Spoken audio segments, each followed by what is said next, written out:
Okay, hello everybody. My name is Gounoue, as was just said, and I have the honor of starting the panel on auto theory.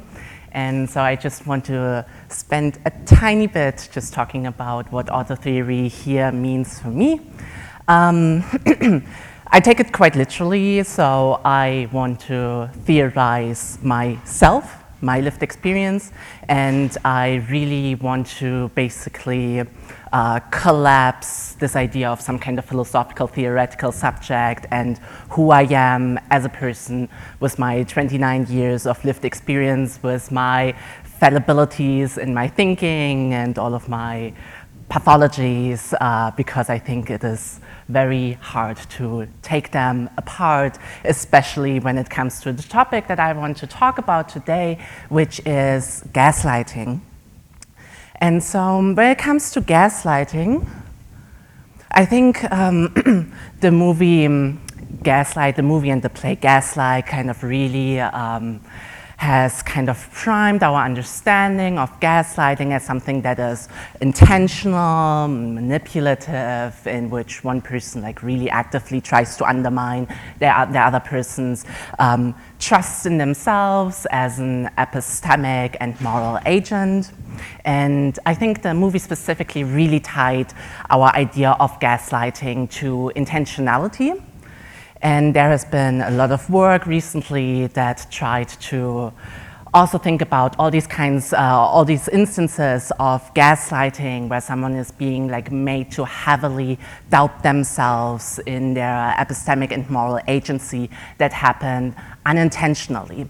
And so some of the discourse has moved towards looking at like broader patterns, broader structures for that matter, structures of thought, of interpreting things, rendering the world, understanding the world, and how on these broader structural levels, gaslighting can also appear, in the sense that in oppressive systems, gaslighting is a big mechanism for the sake of their continued perpetuation, continued creation of harm, in the sense that it structural gaslighting ultimately functions to normalize oppressive behaviors, oppressive patterns of thinking, interacting and understanding the world.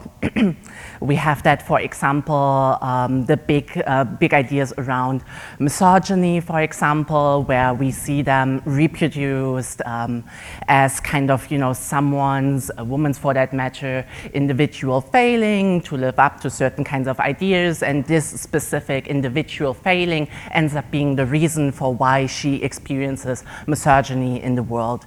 So we have this narrative, for example, the response to someone just talking about their experiences with sexual harassment or something like that, and the response being, oh, so what were you wearing? What were you doing? It must be your problem. It must be your failing. It can't possibly be a broader social structural problem that is going on there.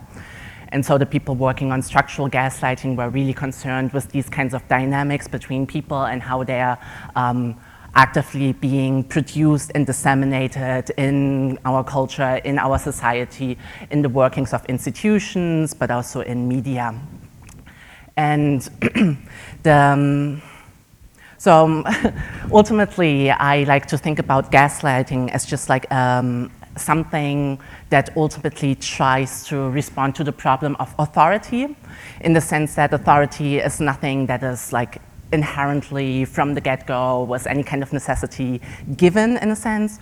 Authority is given from someone to someone else when they submit themselves to the other person's claims to authority, and hence authority ends up being something that is always open to being questioned, to being challenged, and something that has to respond to questions for reasons, like and justification. And when it comes to gaslighting, on the other hand, gaslighting is the mechanism that tries to make any kind of authoritative stances, authoritative claims, authoritative ideas within society. Gaslighting tries to make these authoritative authoritative stances, ideas, dominant ideas, out to be something that is unquestionable, by ultimately saying like, no, here's nothing going on here, this is all innocent, like what is going on your end, such that like what kind of deficiencies and pathologies are going on in your mind that you would come up with something that goes against some kind of oppressive idea of common sense. So gaslighting is an attempt to control narratives in order to make authority appear unquestionable without any kind of need for justification, and it makes those that go against authority or that just simply want to have like authority question and give actual reason for why we should buy into it. It makes them out to be problematic, it pathologizes them. And it really heavily, both on the structural and interpersonal level, heavily relies on the perversion of doubt, in the sense that we are all fallible beings. As we grow up in society, we are always basically held to be aware of this fallibility. It's okay to, question yourself, question your thinking, rethink whether or not you even perceived something properly. I think that this is a stance that we all kind of take in.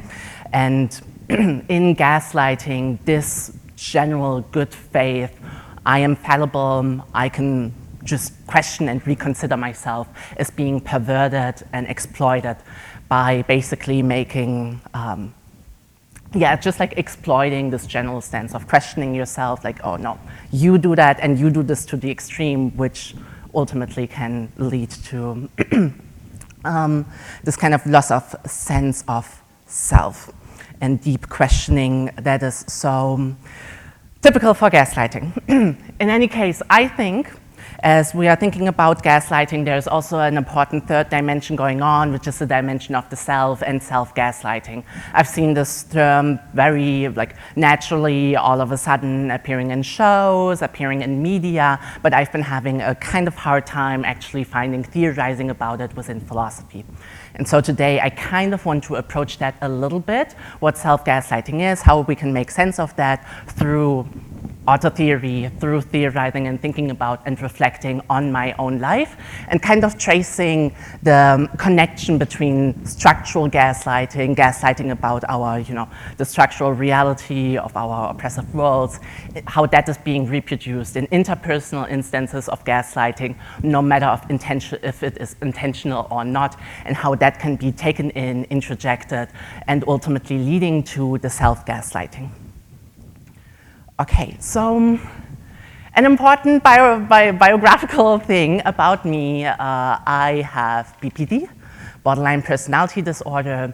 I do not want to go into that in depth simply because of time, but my primary symptoms are intense emotions, impulsivity, a very unstable sense of self, unstable relationships, and also self-harm. And specifically, this aspect of self-harm, I think, has very much contributed to the stigma around what BPD is and what people with borderline personality disorder are like. That we are manipulative, that we are constant black and white thinkers, that we are only attention-seeking, especially with this self-harming behavior. And so I got my diagnosis when I was 13, so very young. I just started self-harming, and that ended up being the reason for why I was in therapy in the first place. And I don't think there was much of a differential diagnosis going on with regards to what do I even have. The self-harming was taken to be more or less self-evident. It has to be borderline. And so my 13-year-old self, as all 13 years olds, you don't know much about the world, you don't understand a lot of things. You're at the verge of going into puberty, teenage years, where the world isn't supposed to make sense, and you're trying really actively to make sense of the world.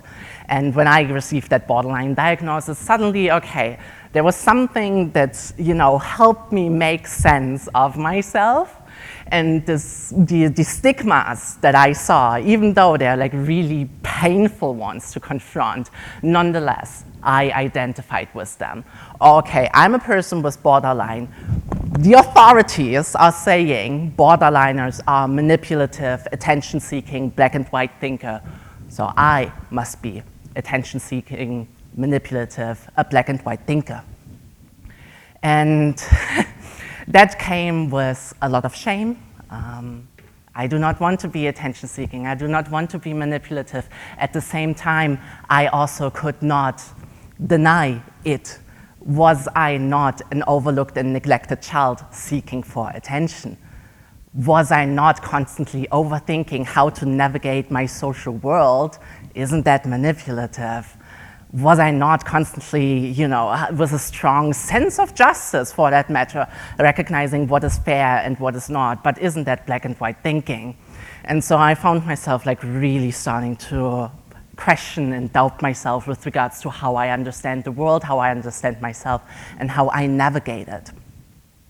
So I grew up in a predominantly white environment, and as a black person in a predominantly white environment, I had a lot of black and white experiences, ultimately. And on the topic of racism, I do not know if I mentioned it, I'm sorry, but I am from Germany. I'm from a small city in East Germany, predominantly white, and this is not a general statement along the lines of all Germans. These are just personal observations that I have made. There seems to be this general idea of racism, that it is what the Nazis and the neo-Nazis did and are doing. That racism can only ever be overt, systematic, and extremely violent and extremely aggressive, leading to, on the other hand, any kinds of covert racism, subtle racism, racism dressed up as compliments, not being recognized and understood as such. The concept of microaggressions, I think, has entered our German consciousness fairly recently.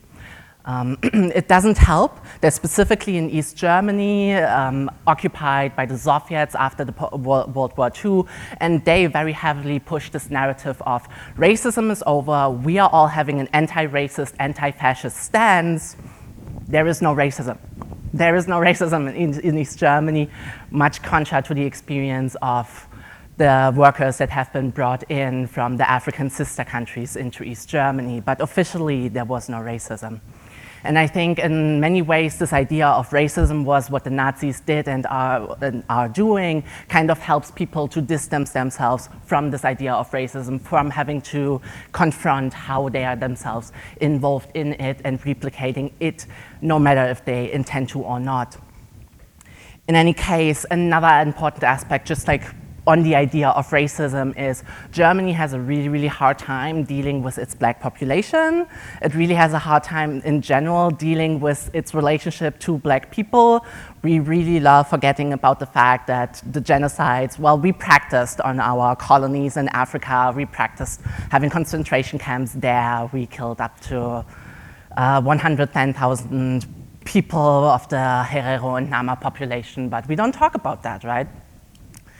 But in any case, so there was this strong idea of what racism supposedly looks like and the strong absence of any kind of sensitivity for anti-black racism, leading to interactions along the lines of someone saying something to me, some kind of racist remark, and me responding with, ow, that kind of hurts, that's a little bit racist. There's something going on that's not all right here. And mind you, we're still talking about 13 to 18-year-old me, not at all having any kind of bigger understanding of what racism is, how all of that works. And so in response to me calling someone out as racist or calling any kind of compliment out as actually hurting me, well, then I was made out to be the problem. I am being too sensitive. I am overreacting. I am creating a problem where there is none. I am seeing race where other people aren't seeing race. And of course, I also affected by this general idea of racism, not being able to give myself the epistemic uptake that this is actually a situation of racism going on here. I then instead took in these kinds of accusations. I really must be oversensitive. I really must be the one creating the problem here. Despite my body, despite my emotions clearly telling me something different.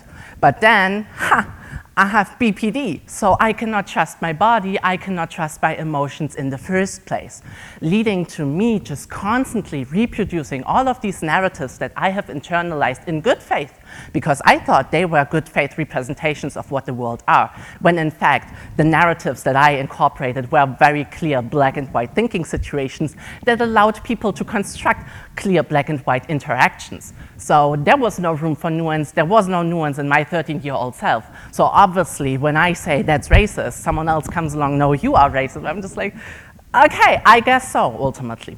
But the point that I'm trying to arrive at, a little bit lengthy here, and I'm really trying to, yeah, I'll finish up. So, sorry, okay. So when it comes to self-gaslighting, and while I was talking about the racial gaslighting, the BPD diagnosis, I think one of the core problems when it comes to self-gaslighting is losing touch with yourself as a source of truth. When you are completely doubting that anything about yourself can be in any kind of way self-evident and informative for the kind of, in order for you to assess the kind of experiences that you have in the world, leading to when you actually find yourself in kind of abusive, harmful circumstances, and your body knows, your emotion knows, there is something wrong going on here, but you have internalized gaslighting so much and you have trained yourself to think in gaslighting thinking that you cannot take that up, leading to you continuing to stay in abusive contexts, ultimately enabling abuse continue to happen. And I think when we want to talk about gaslighting, this dimension of the self-gaslighting is an important dimension that we should also pay attention to. Okay, thank you.